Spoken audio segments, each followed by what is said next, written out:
guys, is the weather today. Yeah. Look at the beautiful sun, hopefully creeping its way up as we take a live look outside on this Wednesday morning. And Jessica, is it going to be clear skies all day? All day. Well, you know, this morning we have some clouds, but it's going to clear up throughout the rest of the day today. The best place in the Bay Area, or at least in San Francisco, to eat a burrito, by the way, Mission Dolores with that beautiful view, which, by the way, it's going to look gorgeous for us heading into this afternoon. High pressure's moving its way in. It's creating a little bit of a heat dome for us as we head into the next couple days. That storm system that impacted us here in the Bay and up in the Sierra with snow is now moving off into the east, and we're left with drier conditions on the back side of it. But I will say this, there's some pros and cons to the forecast as we head into the next couple days.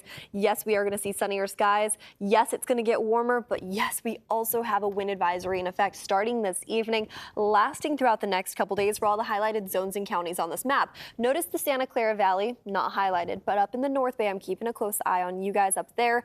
We can see wind speeds anywhere up to around 50 miles per hour, and that actually happens late Thursday night into early Friday morning with some of the strongest winds happening in areas like Sonoma, stretching all the way over into Napa and up into Calistoga too.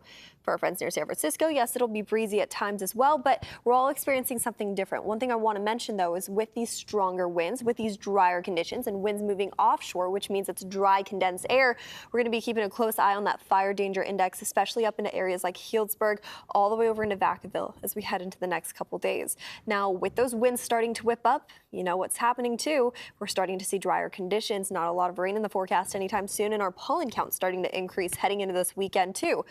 So much doom and gloom, right? Well, it's not all bad by any means. We could get through some windy conditions. We could get through that pollen count being high with some Claritin and Benadryl. And just in time for this weekend, we have sunshine and 60s in the forecast for us for the St. Patrick's Day Parade, and wings over Solano happening up at Travis Air Force Base, which if you are planning on heading out there, we're expecting 70s in the forecast, which is a lot warmer than where we're at right now. Today, we're sitting in the low 60s near San Francisco, mid 60s into Oakland. We warm up even more as we head off into the East Bay. It is a gorgeous day for us today in the East Bay with upper 60s near Concord all the way over into Antioch. A similar trend into the Santa Clara Valley. A little bit cooler conditions along the foothills near Los Gatos, but watch this. Heading into the next 7 days, we'll all continue to warm up into the mid 70s into this weekend and early next week with dry conditions throughout the next 7 days.